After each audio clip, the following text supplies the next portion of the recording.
काय दिस आल्यात. माणसात जर पोरगी जन्मली तर मारून टाकतात आणि जनावरांच्यात गण जन्मलं तर मारून टाकतात. कसा मेळ बसायचा इट्टला. काय पाहुणं, काय मॅटर आहे? ते रेडा दावा आलतो. कुणाला? ही काय रीत झाली बोलायची, म्हशीलाच की हो. नाही, रेडा म्हशीलाच धावत्यात, ठाव आहे मला.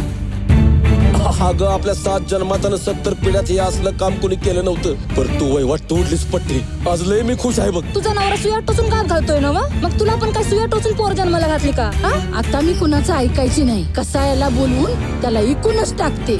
माझ्या माघारी पुरीला सुई टोचून गाव घालायचा नाही. मी बघतेय ना मुक्या जनावराची दशा. कवा भांड फुटून बाहेर येते तर कवा पदर फाटून आतडी बाहेर येत्या. जोपर्यंत जीव आहे तोपर्यंत सगळं आहे. एकदा का बॉडीतला जीव गेला की तुमचं नाव बी तुमचं राहत नाही.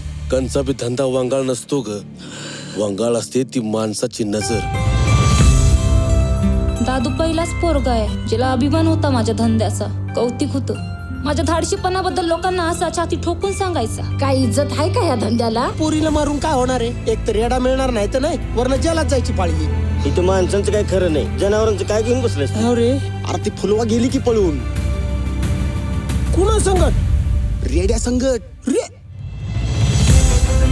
पुरी हयात गेली माझी, पर असलं काही ऐकलं नव्हतं बाई. अरे माझ्या राजाला कसा बरोबर काय निघालीस? त्या रेड्याची 3री पिढी आहे या घरात. त्याच्या जीवाला काय वाटत नसेल का?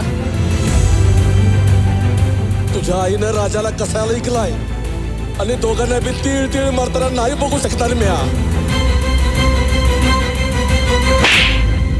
हात सोडायचा, नाहीतर लई मोठं मॅटर होईल. तुला पटतंय का हे? जो आपलं पोट भरतो, जो आपल्याला पैसे मिळवून देतो, त्याला ऐकायचं, मॅटर करायचं.